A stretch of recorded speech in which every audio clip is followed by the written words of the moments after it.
Welcome to another edition of Geopolitics and Empire. As always, support the podcast. I'm always in need of your help, of your, quote, humanitarian aid. You can donate through the website. You can become, the best way to support Geopolitics and Empire is by becoming a paid subscriber on the Substack, particularly the annual option. You get a slight discount there. We do off-the-record Zoom calls with supporters to shoot the breeze, and I do a weekly analysis of world events. You can also consult with me if you want to talk about expatriation, geopolitics, or the meaning of life, and do check out all of my affiliates and leave a podcast review if you haven't already. Joining us for the first time on the podcast is Geopolitical analyst Jacob Shapiro, who provides strategic guidance to families, investors, and corporations. He's director of research at the Bespoke Group, a US-based wealth strategy firm that applies generational thinking to the preservation and growth of generational wealth for families around the world. He's also the host of the Jacob Shapiro podcast, and he's got a Substack. The link is in the description. Welcome to the podcast, Jacob. It's so nice to finally be with you. We were just discussing before we hit record. I feel like we've been orbiting each other for years, but I'm fine. I'm glad we stopped orbiting and finally got here. Yeah. I've been following you for a few years, and I think you followed me back. I sent an interview request once. I don't recall if it was for my podcast or my former live TNT radio program, but as I like to say, better late than never. And you've worked for different organizations, and if you want to just tell us a bit about where you're coming from, your background, the work that you do. Sure. Well, it's hard to do a short version of that.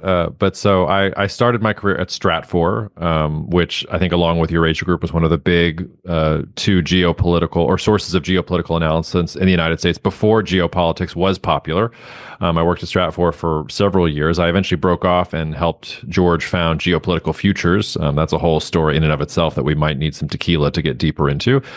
George and I worked together for a couple of years, and George was more drawn to writing for the public and for sort of subscription forward things. And I was more interested in working directly with clients. So I struck off literally the week of the pandemic lockdowns was when I started my own consulting business, both the best and worst timing possible. And one of my first clients was a registered investment advisor.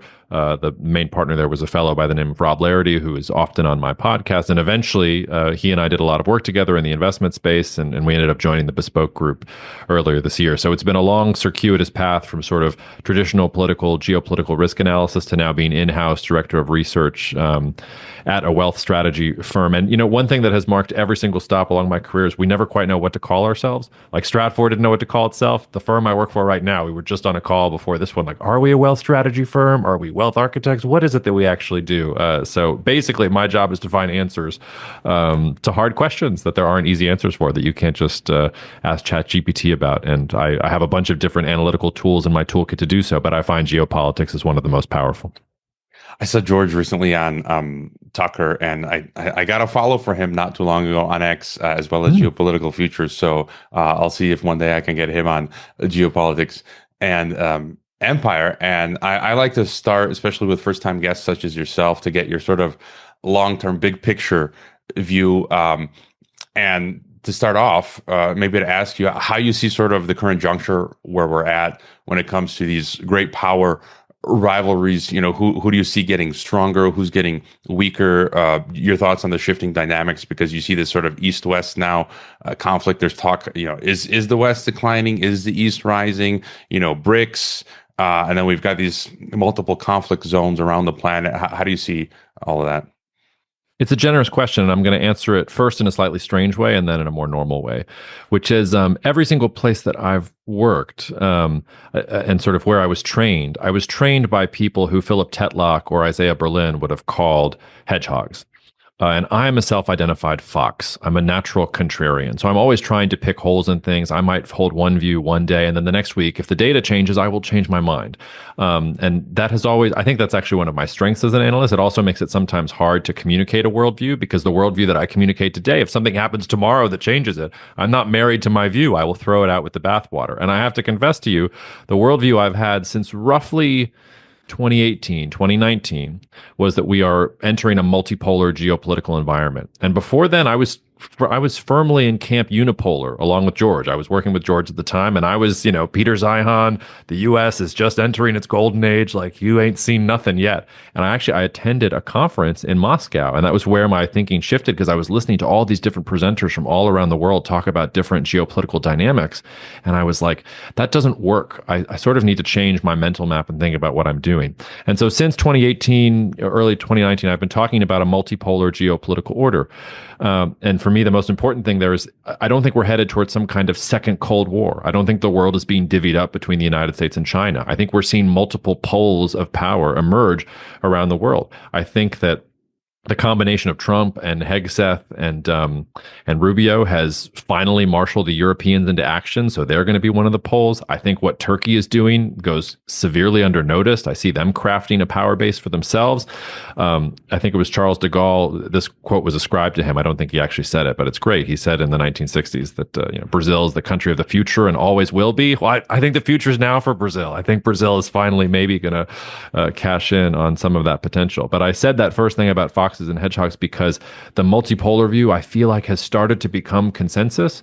And that always makes me nervous. So like the contrarian in me the last couple of weeks has really been struggling because, okay, people now agree with this thing that I've been saying for 5 or 6 years. So now I want to disagree with myself. Now I want to say that something completely different is happening. But right now, here today, I think we are headed towards this multipolar world. And I think the most important way to think about it is it's not a US-China, bipolar conflict. It also doesn't mean the United States is circling the toilet bowl and in decline. I don't think that's true. I just think US power relative to other countries has decreased, and that those advantages are probably going to narrow over time. And I also think US policy is hastening that effect. So for now, at least, I'm still on team multipolar, even if I have some misgivings at how quickly it's been adopted as the mainstream view.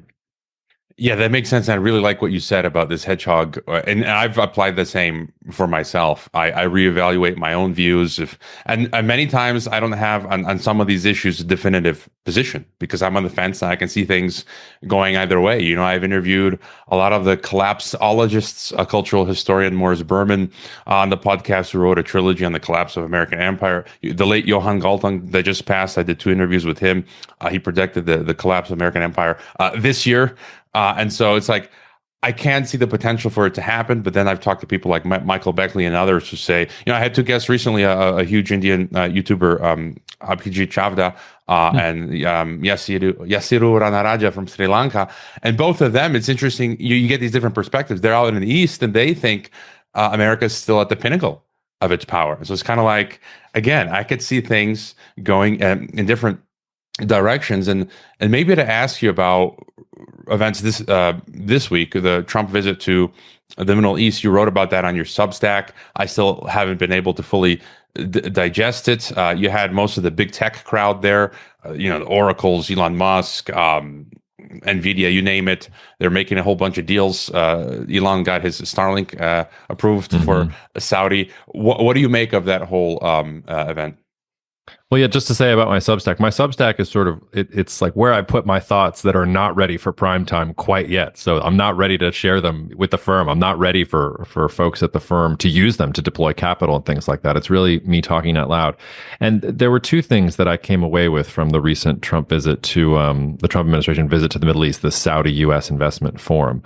The first is I'm not clear why the Trump administration, both the first one and the second one, has such a sense of gravity towards the Middle East. The United States is a net oil exporter now. Like, this is not the 1970s or 1980s. The Middle East is much less important to the United States than it's really been since the 1950s, since Texas oil production started to fall off. And the Trump administration, in both of its guises, has said, we want to focus on other things. We don't want to get into wars with Iran. We don't want to actually be in this region. We want to be competing with China and doing all these other things. And yet all roads seem to lead back to the Middle East. I'd also just point out that, the math doesn't make sense. Like, the UAE said it was going to invest 3 times its GDP in the United States. Like, I'm sorry, like, that math doesn't work. Like, how does that work? So the Trump administration says this is going to be some great thing. And then exactly right. You've got these tech luminaries and everybody rubbing shoulders in the middle of the Arabian desert. Like, where is the geopolitical gravity here in this? And I actually think the more important thing that was happening last week was actually China and CELAC. So the Community of Latin American and Caribbean Nations had their own summit at the same time. And you had China announcing billions of yuan-dominated lines of credit for different countries in the region and waiving visa travel and announcing infrastructure and trade deals with Brazil. And I think that's actually a much more geopolitically coherent way, at least from Beijing, of thinking about the world, which is, okay, we have this conflict with the United States. We should increase relations with countries in the Western Hemisphere so we can balance against the United States. The United States has Japan and has South Korea and has the Philippines, and Taiwan is still sitting out there. And we can't conquer it because we don't have the capacity to do so. So we need to try and create this leverage in the Western Hemisphere. So I think there's quite a juxtaposition there. And then the last thing I'll just say, and then we can go into any part of it that you want. There were not a lot of, I saw a few different commentators. Marco Papich was one, and he and I do a podcast together.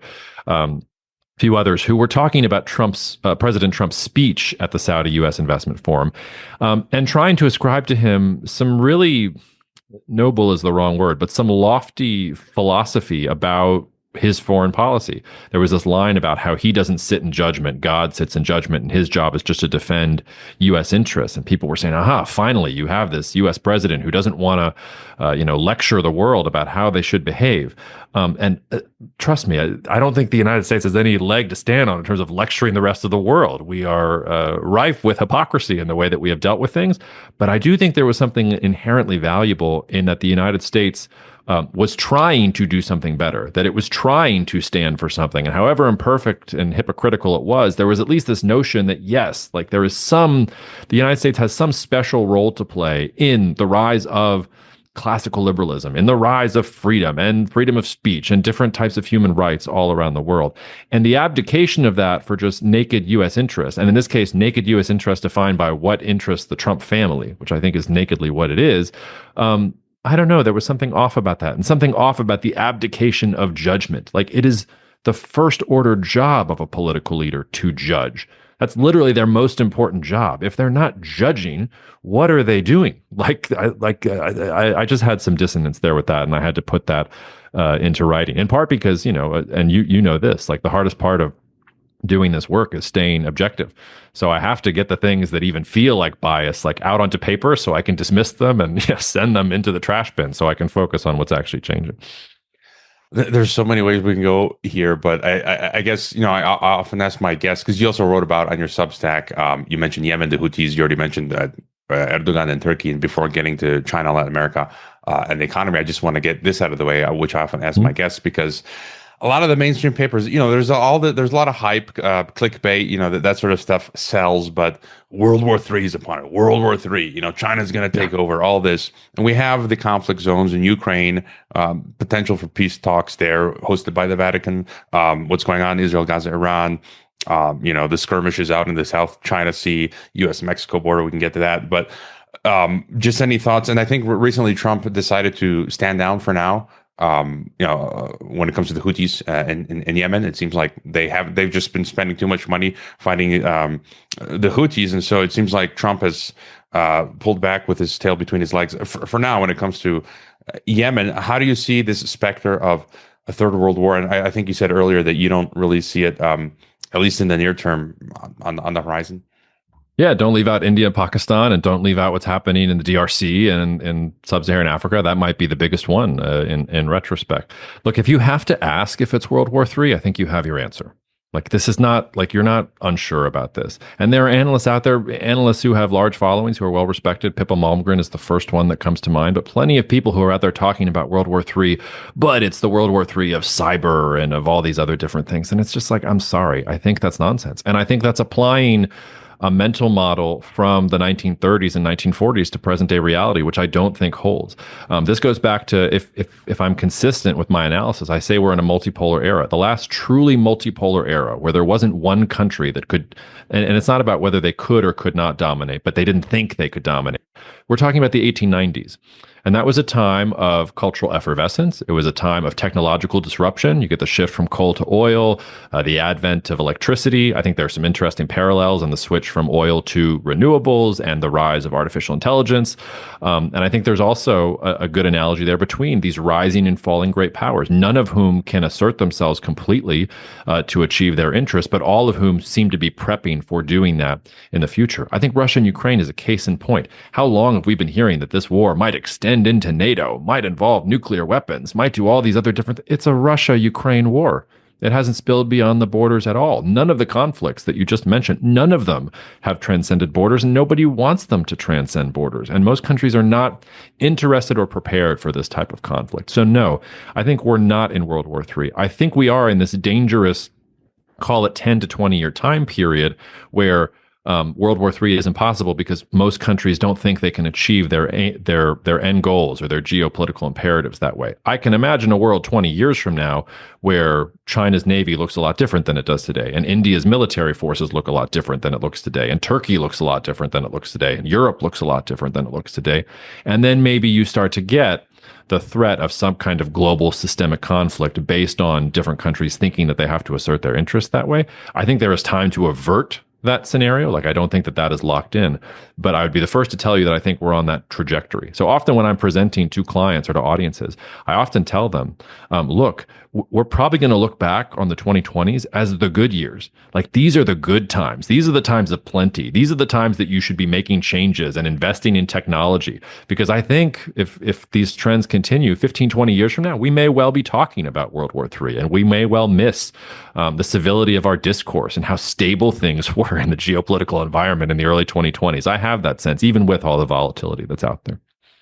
Yeah, good points. We should have gratitude for as crazy as some things are. It could be way worse. Let me ask you about the economy. You know, we got the tariffs, these trade war, this U.S.-China stuff. I think in some of the notes I have here, the USMCA, which I call North American Union 2.0, NAFTA is 1.0, USMCA is 2.0. I just read Scheinbaum and Carney are going to have talks to for deep and further regional integration, and just so and then there's this talk of de-dollarization, a weaker dollar, and it seems like the dollar is not going away. But I was reading Project Syndicate the other day, and many of these mainstream papers now are pointing at peak America, peak dollar. Something is coming to replace the dollar. Eventually, they're throwing out euro. Global euro. They're talking about a basket of currency, multi-currency reserve system. Just when it comes to the macro with the economy, tariffs, and everything, what do you see? Yeah, there's a lot to get into there. Let's take the easiest part first, which is the role of the U.S. dollar as a global reserve currency. Two contradictory things can be true at the same time. The dollar can be losing prestige and influence and also still remain the global reserve currency. And I think that's what's happening. You've definitely got doubts from different countries, whether it's because of political reasons, whether it's because of doubts about the future of U.S. government deficits. We've got the budget bill this week showing us that any pretense of fiscal conservatism is finally gone. Glad that hypocrisy is now out in the open. So, you have these different doubts. When you look at the currencies that are most benefiting from that, I think most people would guess it's the Chinese yuan. It's not really. It's really the euro, maybe the yen a little bit, maybe the pound, Swiss franc, Singapore dollar, people looking for safer havens. But think about the history of global reserve currencies. It took not one, but two world wars for the pound sterling to lose its status. So there is so much entrenched inertia in the system that to pivot away from the dollar completely, it's just not economical. It requires a type of crisis that forces countries to take that cost anyway to really make the shift. So do I think there is going to be trimming around the edges? Do I think we might see a weaker dollar driven by U.S. government policy or poorly executed U.S. tariff policy? Absolutely. Does that mean the U.S. dollar status as a reserve currency will disappear at any point in the next 10 years? Absolutely not. It would take something cataclysmic. Now, it's possible. Could we have a pandemic from a disease that is 20 times worse than COVID? Could we have some kind of world? Am I wrong about World War III? Is China going to invade Taiwan? are the aliens really here? And we're going to learn that extraterrestrials are actually walking amongst, like, I could envision like these out there scenarios that could cause that kind of shift, but it's going to cause that kind of crisis, I think, to leave the dollar. But that doesn't mean that you don't have all these other currencies or gold or Bitcoin or these options where forward thinking people are thinking 10, 15 years down the road and wanting to get ahead of some of those trends. As for the global economy, look, I think that the Trump administration has run headlong into constraints. They came into office talking about fiscal conservatism and higher tariffs and lowering U.S. government debt and more manufacturing. And we're on May 20th, and we're going to blow out the budget again. The tariffs are basically going to go away because they tried to liberate us all, and we got rising yields and a quickly sinking dollar, and that freaked out markets. Inflation data wasn't looking good. You had longshoremen protesting at the ports. You had supply chain people talking about how this is basically COVID without stimulus. Get ready for all these, shorter prices. I think all of these things had the Trump administration saying, "Oh, like we can't do these things. We're going to have to reverse course." And I think that's exactly what they're doing. I think in the short term, I'm actually fairly optimistic. I think you'll probably see a return to normalcy, but I do think something has fundamentally changed. Whereas during the first administration, everybody from U.S. allies to potential rivals, whether it's Europe to China, could say, you know what, Trump is an aberration. He's a populist aberration in the same way Bernie was. So he came through once, then he was defeated. Biden is an establishment candidate. We're going to go back to establishment U.S. politics. They can't make that argument anymore. And Liberation Day and all of these tariffs, even if the Trump administration has to pull back from them because of these constraints, showed, unlike in the first term, that they were willing, and that President Trump was willing to do really radical things that challenged the fundamental architecture of trade. So I think you have China and Europe and India and the UK and Brazil all thinking about, okay, 2-3 years from now, what are the changes we need to make so we are less reliant on the United States? Your example of Shane Bauman Carney talking is perfect. Like, USMCA has really been about Canada and the United States and Mexico. Wouldn't it be strange if the thing that came out of all of these threats and negotiations from the Trump administration was Canada and Mexico got a lot closer, which seems to be one of the things that those two countries are considering. And the last thing I'll just say is the U.S. has led from a growth perspective, from an innovation perspective for decades. I think that's shifting. I think the international opportunity set is much greater. I think there are bigger opportunities outside the United States than there are inside the United States. That doesn't mean that the United States is left for dead. That doesn't mean that there aren't certain sectors in the United States that I'm not very excited about. But I don't think the old days of just parking your money in a passive index and going and playing golf, I think that period is over. It was really nice while it lasted. We got 30 to 40 years, but I get used to a lot more volatility and get used to, pockets of creative destruction, which will also create pockets of opportunity if you can find.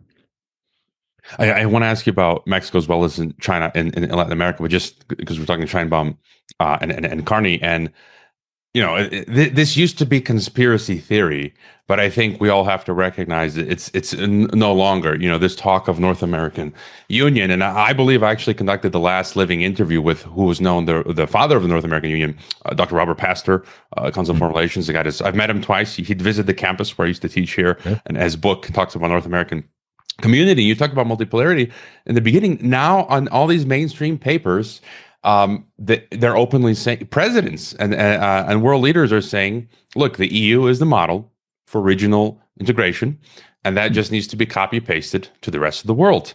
Bukele of El Salvador, I keep saying this, 2 years ago, he said we need to copy the EU and make a Central American Union. Rafael Correa of Ecuador said we need to copy the EU and make a South American Union. There's an African Union. The Russians in Eurasia want to copy. They want to make it. They're working on a Eurasian Union. We've had the former Mexican president, López Obrador, ad nauseum state, we must copy the EU, integrate Canada, USA, Mexico. And just your quick thoughts on this, because we've had recent under the Trump administration, they're talking about integrating Canada, right, with the US, Greenland, Panama. And that goes back to the 1930s movement of the technocracy, which Elon Musk's grandfather, right, was involved in. And so I think all of this stuff is out there, and I'm just, I'm observing it, and I'm at the point like, what are you going to do? It's all just kind of moving forward. But did you have any thought on any of that? A few thoughts. The first is that all conspiracy theories have a kernel of truth, so I wouldn't throw them out with the bathwater. The second is you used a very diplomatic word, integrating Canada. The Trump administration wants to annex Canada and annex Greenland and annex Panama. They're behaving like an imperial power. And it's not unprecedented for the United States. President Trump likes to talk about William McKinley quite a bit. William McKinley was an imperialist. Teddy Roosevelt was an imperialist. The language that the Trump administration has used around Canada and Greenland and Panama is right at home in the foreign policy lexicon of early 1900s American political leaders. The problem there is that the United States is using an imperial set of policies for a world that I think is going multipolar. So if you're a Peter or a George or one of these people who is talking about we're just entering the period of American exceptionalism, then you should take those threats extremely seriously, because the United States has a history of doing this in the past, even if it doesn't really like talking about it. It's funny you mentioned the EU being a model. I got this question 2 weeks ago. I was giving a speech at the Baker Institute, and there was a Mexican official, or maybe a executive, I forget exactly what, but someone from Mexico who asked this exact question. And no, I don't think the EU is the model at all. And I think an EU official would be the first one to tell you that. The EU is really an imperfect union. They had to make so many different compromises with Maastricht at the very beginning that you've created this kind of Frankenstein entity that is incredibly hard to govern, that is incredibly hard to move things forward. And once a bureaucracy is created, it's really hard to go back and reprogram Frankenstein. Frankenstein is just sort of there. And that's why you get the sort of situation where a country like Hungary can basically block every single meaningful change that the bloc wants to take, because you need unanimity to make the real serious changes. Just think about, go back to the 2008 financial crisis and the conflict between Germany and Greece over austerity and over Greek debt and what Greek society and the Greek economy had to pay because the Germans had this notion of fiscal austerity that needed to be pushed through. They look somewhat prescient now, the Germans. I've criticized them for years, and now that Germany has more fiscal space to do things as a result of the changing multipolar world, maybe I should have a little bit more humility when I talk about these things. But I just want to think specifically about that really antagonistic relationship between Germany in particular and Greece, where basically Germany had to tell Greece, we don't care what your national self-interest is, like we care about what's best for the German saver, and that means you're going to have austerity and you're going to be paying debt back until the 2060s or whatever it is. So I think the EU is actually an imperfect model. In terms of how it was able to maximize trade, increase GDP growth, harmonize a lot of different things. I think there's a lot of good to take from the EU, but I wouldn't copy and paste the model. I would take aspects of the EU, and I would take aspects of NAFTA and USMCA, and I would take aspects of Mercosur, and I would take aspects of other histories of confederations and try and put something together that really does pool maybe economic sovereignty, or maybe the goal is to get rid of trade restrictions and barriers. You have to think very deeply about whether you want to get rid of political sovereignty or not. The EU is caught in this sort of go-between where it created a European identity while maintaining completely equal national identities. And so, what happens when the final shoe drops? Is Poland going to recognize an EU ruling, or is the EU going to recognize a Polish Supreme Court ruling? This is not academic. These things have been happening sort of recently. So I'm not sure that I would copy and paste the model, but as a model of success of what it's like to get a disparate group of nations with a healthy history of killing each other to trade more with each other in a peaceful way, sure. The EU has some lessons to learn, absolutely. Well, myself as also an EU citizen, I'd say that I'd agree it's not a model, but it's just more that I'm just repeating that a lot of these papers that are coming out are saying, they're just saying, let's copy the EU more or less and replicate it to other parts of the world. Let me ask you about Mexico, because you've done work there, and there's nearshoring. There's a lot of investment coming into Mexico, and it's really a paradox because all hell is breaking loose, where simultaneously there's good stuff happening. Amazon's building data centers in Querétaro, and Walmart's investing $6 billion and expanding. Costco's is opening its third Costco here in Guadalajara. But at the same time, just down the street this week, a hairdresser was taken out in her salon. She was this huge TikToker, Instagrammer.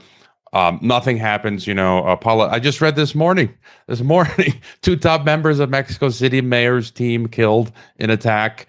And then we had last week a mayoral candidate in another part of Mexico taken out, along with some of her supporters at a rally. The week before that, in the eastern part of Jalisco, where I am, a politician having lunch at a restaurant was taken out. I mean, it's complete mayhem here. And what the story, this news this morning is like, I'm like, Mexico is a total failed narco terrorist state, but I'm still happy here. You know, it's just really, this is a paradox.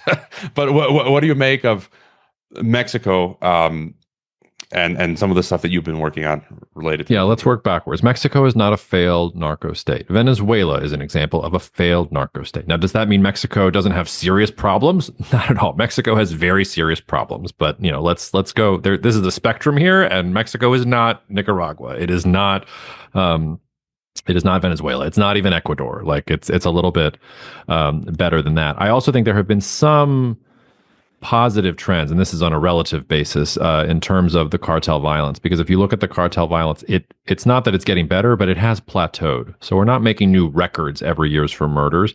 And counterintuitively, rather than lots of different splinter groups from cartels fighting for turf, you are getting consolidation of control over different territories between larger cartels.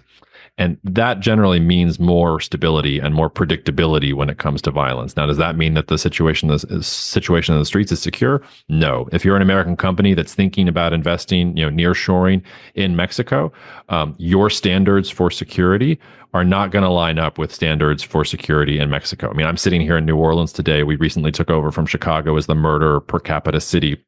In the United States, we had 10 inmates just escape from the Orleans jail. 6 of them are still at large, all of whom are, accused of second-degree murder. I still feel safer sitting here in New Orleans than I did when I was touring an industrial facility in Matamoros. But relative to where things were even 5-10 years ago, when I talked to people specifically in those border cities, there's more predictability. There's more stability. Yes, people are getting kidnapped for, quick extortions and things like that. And yes, sometimes people get caught in the crossfire, but this is not something that's going to be fixed overnight. And there is progress if you're thinking from 5 years ago. I'm ultimately bullish about the overall trend with nearshoring, because if the United States is serious about decoupling with China and engaging in this geopolitical competition, Mexico is the ace in the hole. And it's the only ace in the hole from a labor perspective, from a demography perspective, from a geographic perspective. I mean, you go down the list, like Mexico is going to have to play a major role for U.S. manufacturing, and I think already is. It's funny, some of the top line data is showing slowing growth in the Mexican economy, but what I hear on the ground is what you just said. I hear nonstop investment. I hear people building, not just building what they already committed to, but wanting to build more, wanting more capacity. The thing that freaks me out about my bullish call in Mexico is there going to be enough power capacity to follow through on these things? Or are we going to get into a Vietnam trap where people want to build the factories, but there's no water or there's no transmission lines because AMLO spent all the money building a railroad in the middle of nowhere rather than building transmission lines out to the border cities? Like, those are the things that concern me more from a business perspective.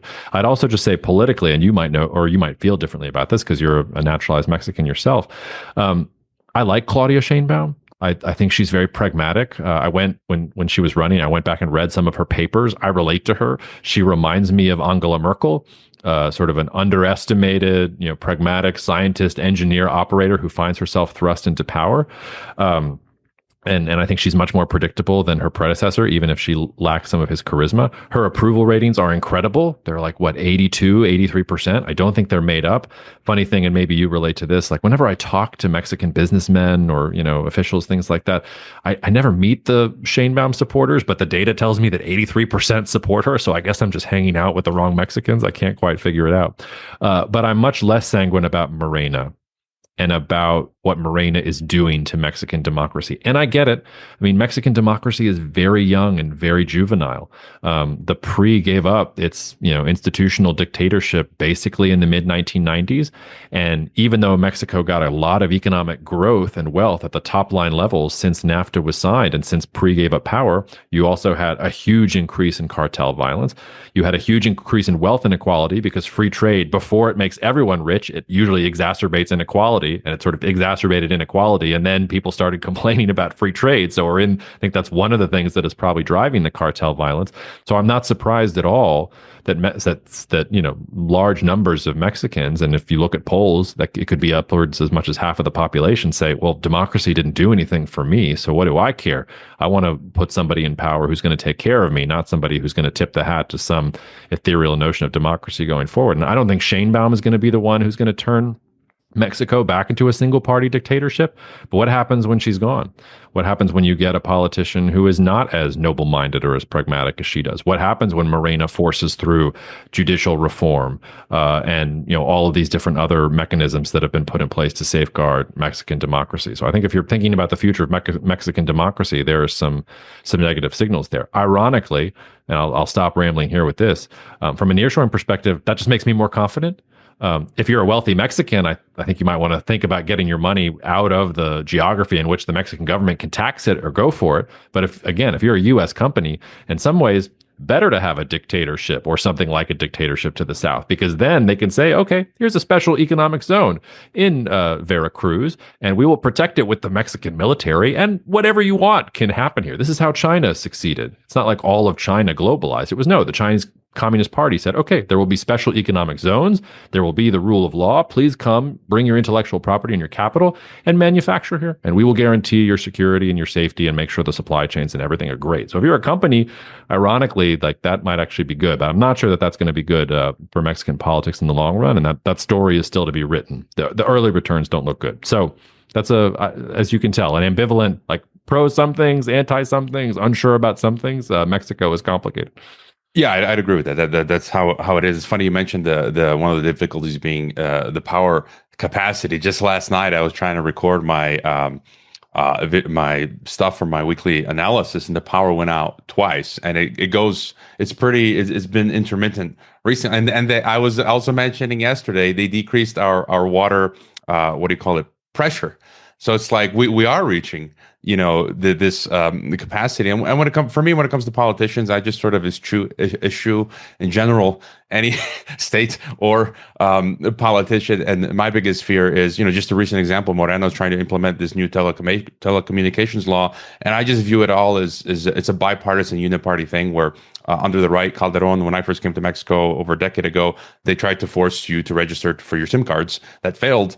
Now the left, Morena, is trying to do the very same thing and take control of the digital platforms and implement this sort of censorship regime. And in any case, I've said before, I feel we are being ruled by more and more increasingly by supranational forces. When I came back to Guadalajara at the start of COVID, I was shocked to see all this build out, and that it's a 15-minute city. I came back to a 15-minute city, and I discovered that Rockefeller Foundation was financing its build out. You've got the BlackRocks of the world, you got UN agencies, and so it's the public-private partnership, as they call it.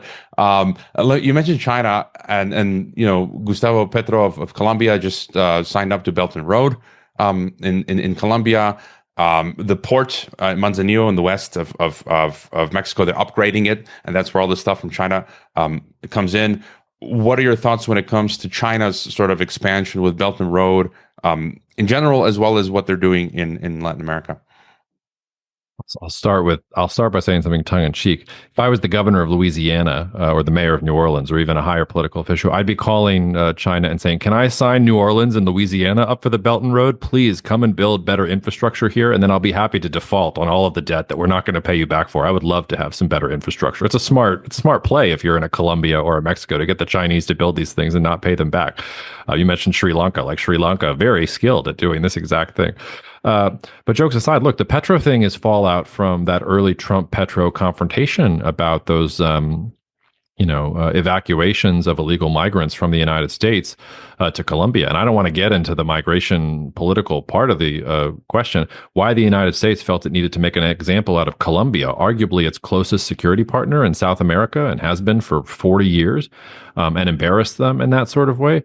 I don't know. And Petro at the time, even though he eventually caved and did what Trump wanted because he didn't want to have those tariffs on the Colombian economy, Colombia, one of the few countries in the region that trade more dependent with the United States than it is with China in general. Petro said at the time, I'm sort of quoting him. I remember he called Trump a white slaveholder. And I remember he said something along the lines of, we're just not going to look northwards for direction anymore or leadership anymore. We will look to different places in order to have leadership in the future. And boom, 2 months, 3 months later, he's signing deals with China. I'm not at all surprised that is how Petro is moving. And I think the United States, while President Trump is gallivanting around the Gulf and they're talking about China and tariffs and things like that, they are neglecting the Western Hemisphere. They are neglecting their own backyard. And if you're headed towards a true multipolar world, you probably want to have your own backyard buttoned up before you go challenging some of these other great powers. And I think it makes perfect sense for China to make inroads as much as possible. I don't think there's anything nefarious, though, about China building infrastructure in these different places. Like I say, like the Colombian government, like it's not like China's going to be able to pull strings there. The places that, China seems to be, more operative. Think about Peru, which is on the verge of being sort of a failed state in and of itself. And look at the way that China is taking over the ports there or getting access to the minerals and the materials that are there. Like that's one where China really does seem to be creating that kind of leverage. In a country like Colombia, China's happy to pull these countries away from the United States. I don't think it's anything more than pulling them away and making them more neutral. Because if they can make countries like Colombia neutral, in the grand scheme of things, that's what's good for their grand strategy. The fewer allies the United States has in its own backyard, the fewer times that the United States can expect to call up a South American leader and just get a yes, sir, or a yes, ma'am. That's good for Chinese foreign policy because that means the United States is going to have to focus more on these parts of the world rather than on making problems for China in the South and East China Seas. What do you, I mean, we're covering a lot of ground and we've hit a lot of stuff that I was interested in, but is there, are there any themes or topics that I haven't brought up that you think are important or that you've been as of late thinking about or researching? The last 5 months as a political analyst have been exhausting because every single day seems to bring some new development, and not much is changing. Like honestly, when you think about the broad structural framework of how things are working, but as an analyst, you can't just say that and go and trust. You have to interrogate every single thing that happens. So every time the Trump administration does something crazy, or every time the Houthis launch some missile, you sort of have to stop and reconsider. Okay, is this time different? Do I need to update my models? Do I not need to update my models? And I'm somebody who does this for a living, so I can only think of people who don't have the time to do this and who are trying to figure all of this out. I can only imagine like how much they are struggling to keep up with the pace of events in general. I think maybe things are slowing down here in the last couple of weeks. Like I think the headlong embrace of constraints by the United States and walking back some of the tariff policies and getting closer to the budget. Like I have a sense that maybe like we're starting to normalize a little bit.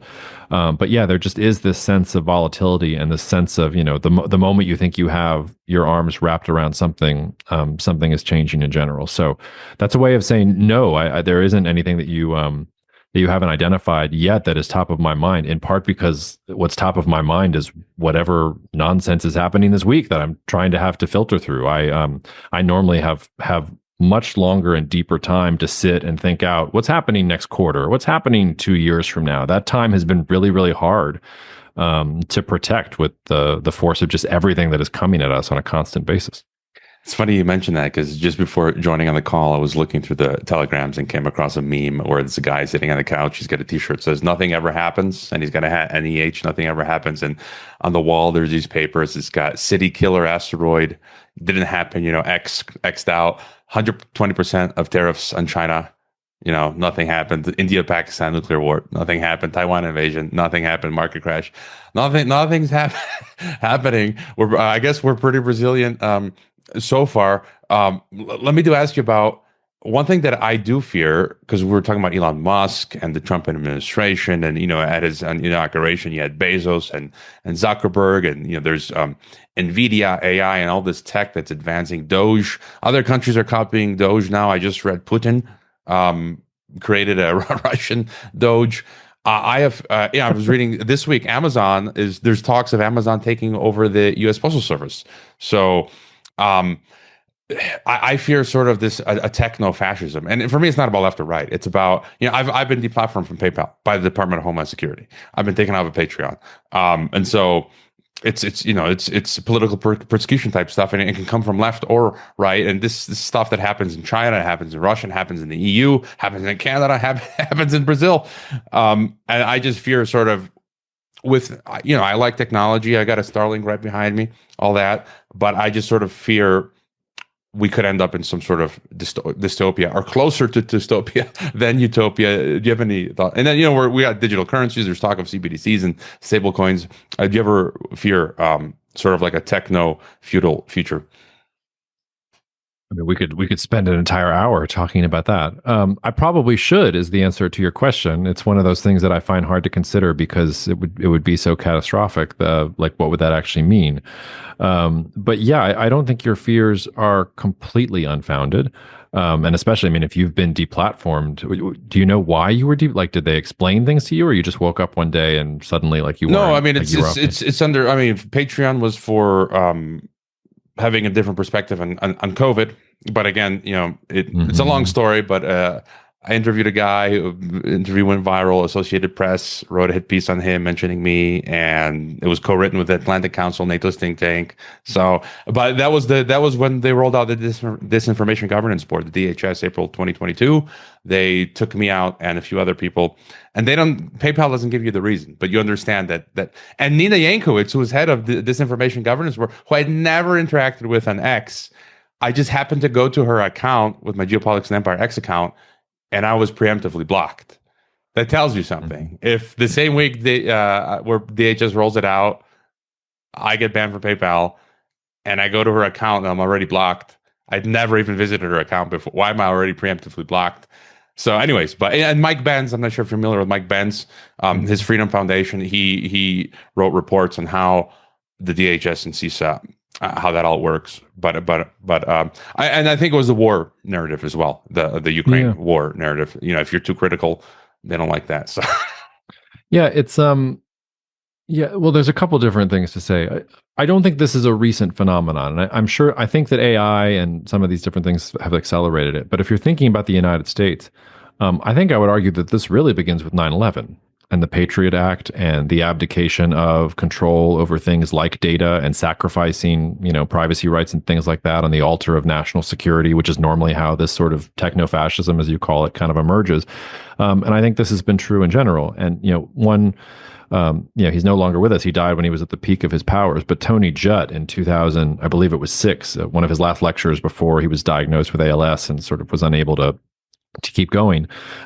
He talks about in 2006, 2007 about information and some of these other things that you and I are talking about right now. And he says, I'll paraphrase him, basically that the road to dictatorship and fascism in the United States is not through the will to power of some determined leader, but through the will to ignorance of society. And that, I think, is very true. I think that society has become more ignorant and has become more complacent. And I think that the internet, social media, all of these things factor into that because their attention spans are lower. There have been studies that show our reasoning is lower because we just expect ChatGPT to do it for us. Like we just want to be comfortable and go back to watching Netflix or whatever we want to do. So I guess what I would lament is less so like, companies and governments are going to take advantage of this. But for me, the real proximate issue is really the dumbing down of the masses. And there, I think, people, and this is one of the reasons at the firm that I work with, like we don't just talk about wealth from a monetary or a financial point of view. It's about a time point of view and an attention point of view and learning how to take back sovereignty over your data and over your privacy and making sure that governments or people who want to come after you, that it's not easy for them to do so. And there are ways to structure things like that. And also, giving yourself a stable diet of what you want to interact with. I'm sorry you got deplatformed, but honestly, 10 years from now, I think the internet's going to look completely different. I think it's going to be mostly walled gardens and everything. It's already happened. Like everything that's out there in the public, it's mostly trash.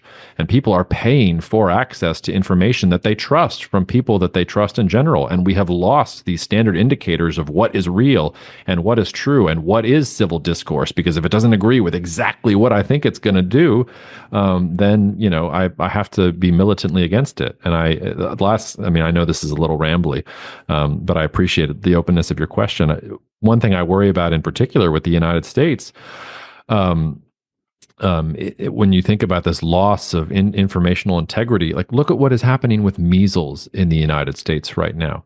Like we had measles beat. We had a vaccine for measles. Like, why is it that suddenly we have people who are telling us that you shouldn't be vaccinated against measles and telling us that things that don't work to prevent kids from getting measles actually do work. Like we're having children die in the United States unnecessarily because we have disagreements about very, very basic things that, have been proven. And maybe that'll get me in trouble for saying that, but like I see things like that. Or I just did a podcast episode of, I don't know if you've heard of this, of the New World screwworm, which was a scourge of cattle in the United States, 1930s, 40s, and 50s.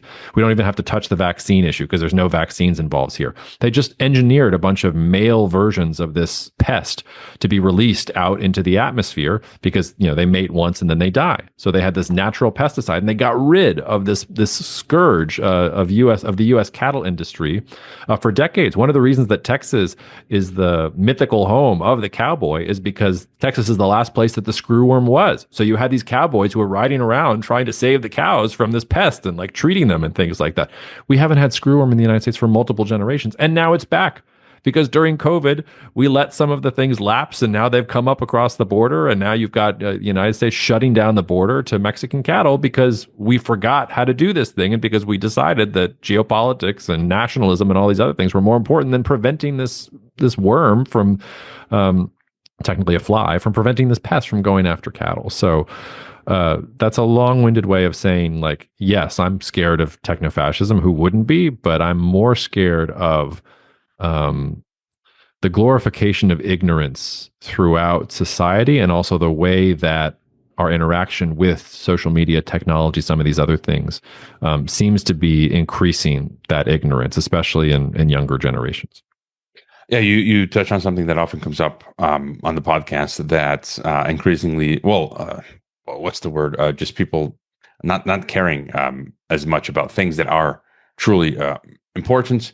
And as you mentioned, yeah, I do see we are seeing these silos or walled gardens, and that's why people. I'm thankful that people become paid subscribers of Geopolitics and Empire to support my little walled garden here. You already answered a few of one of my last questions. I always tend to ask guests just a few thoughts on the way forward. So, with is it Bespoke Group, you advise families, and so just any thoughts on, for individuals listening, families, thoughts on just tips for the way forward, sort of surviving and thriving in the environment we've been discussing.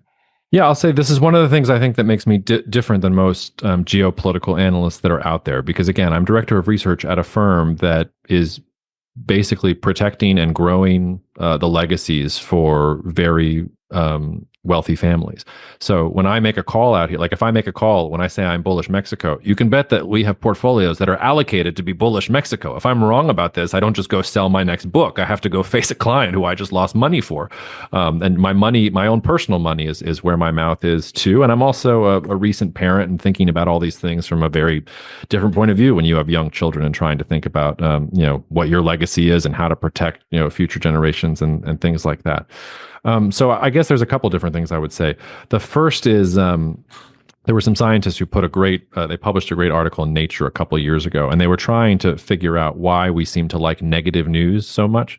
And they proved, if there's a negative development, you will read it for longer. You will click on it more often. It's like junk food for your brain. But also, they found that there's this nostalgia effect that 20 years in the future, you forget all the negative things. So you're constantly consuming negativity in the moment. But when you think back 20 years ago, oh, well, that was a golden period. Nothing was wrong there. And I think it's really important to try and assess, like, are things actually bad right now?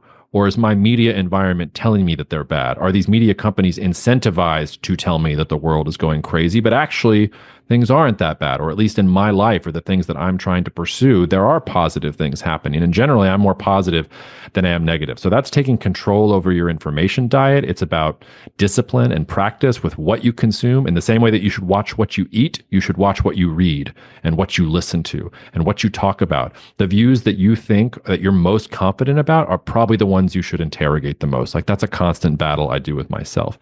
The second I sort of already alluded to, and this is something we do a lot of work at Bespoke about, you can have sovereignty over your data and over your assets and over different things like that. Now, there may be structures that you need to do so. There may be very basic security things you need to do with your laptop to make sure that it's not so easily hacked. If you have a requisite level of wealth, maybe you need to be thinking about offshore structures and at least creating some distance between yourself and between entities that you're worried about. And that's going to change depending on your geography. If you're a very wealthy Mexican, you should be following Morena very, very closely. You should be very, very worried about what a single party populist dictatorship is going to do in a context of rising wealth inequality and rising growth inside of Mexico. I'd say that ditto in the United States, by the way.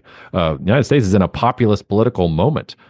Trump and Bernie are two sides of the same coin. So if you're thinking long term about how to protect yourself from these different things, whether it's your data or it's your wealth or it's your family, all these things are sort of operative.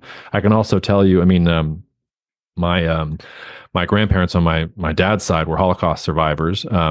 And I guess it's like programmed in my brain to always try and be ready to have alternatives. But I recently applied for Polish citizenship through my grandfather. He'd be rolling in his grave to know that I'm trying to get back the Polish citizenship that he ran away from. But I want alternatives. I want to be able to give my kids options just in case things go bad. I don't think they're going to in the United States, but better to have options now than to, when something actually happens and to not have the options in real time. So I guess those are the first three that come to mind, like information diet, take sovereignty over things like data and like accounts and things like that. Like, yes, it's hard, and yes, there's more friction, but that friction results in defense. And, I'm not saying just chill and eat tacos and have a good time. Like, prepare for worst case scenarios, have some meaningful strategies that are in place in case things really go wrong, because that gives you more agency if things do get bad, and also gives you more comfort to actually go out and have a good time, because you know that if something does go wrong, you have a plan. Like, you've thought about this. Most people won't have thought of it. Well, but tacos and tequila is also a plan. It's a sort of a therapy. And yeah, where I used to work, the Tec de Monterrey was where wealthy Mexicans would send their kids, and on numerous occasions, I learned of some of my students. I had a student who spoke with a perfect American accent, her English, and then I later learned that she had to flee her whole family to the U.S. because her father had been kidnapped because he was a millionaire Mexican, and he got it out of it alive, I suppose. I guess he paid the ransom. You don't always get out of it alive when you do pay the ransom, but they had fled to the U.S. and then they had come back some point later. And good on you for applying for Polish citizenship. That's a recurring theme here. I've got multiple passports, and my grandfather, as far as I understand it, Croatia was a Nazi regime for 3 years, 41 to 44, and he had been held prisoner 6 months by the Croatian Nazi regime. And I'm proud that he resisted the tyranny there. He died of old age, so I knew him. Any final thought, as well as all of your links are in the description, but where are the best places for people to follow? Oh, they can follow the links. I'm not hard to find. You'll know that I've really made it in life when I disappear off of social media and I'm in the middle of an island somewhere, drinking little drinks with little umbrellas in them. I don't know if you feel this way. I'll throw something at you. I was reading an article the other day that was surmising that one of the reasons there's such a high level of anxiety in Ashkenazi Jewish populations in the United States is because the anxious ones and the insecure ones were the ones who survived. Like, you sort of had to be anxious to know what was coming in order to get out before things were too bad. And if you come from that background too, there's some part of me that wonders if the people who are interested in the topics that we're talking about are like literally like it's the selection of those who are wanting to survive, and that alarm bell that's going off, or that concern, that spidey sense that is going off, is actually a reflection of something that's actually trying to tell you, hey, something is going on here. You might want to be prepared for it. I think there might be a deeper sentiment that's at work in some of these things. Oh yeah. For sure, I can't tell you how many times in life, minor things, but just me having freaked out about these things ahead of time and haven't gotten a second or third passport, or as you mentioned, tech protections that I took for maintaining my car ahead of time, and then something bad happened, but because I made those extra steps, I could have just brushed it off. Whereas another person who never thought about it, they would have been completely screwed. And so, yeah, I think this just is a part of human nature. And I'm not depressed, as you said, sort of alluded to earlier. We think about these things, we freak out, but I'm happy, and I'm actually fascinated by examining these issues. Well, Jacob, your links are in the description. Bespokegroup.io, your X account. and your Substack, your podcast as well. Thank you for finally coming on Geopolitics and Empire. Thanks so much. And if anybody is trying to find me, there's another Jacob Shapiro at Princeton. I am not him, and no, I'm not related to Ben, but I'll debate him anytime that he wants. Let him know if if you're a follower of his too.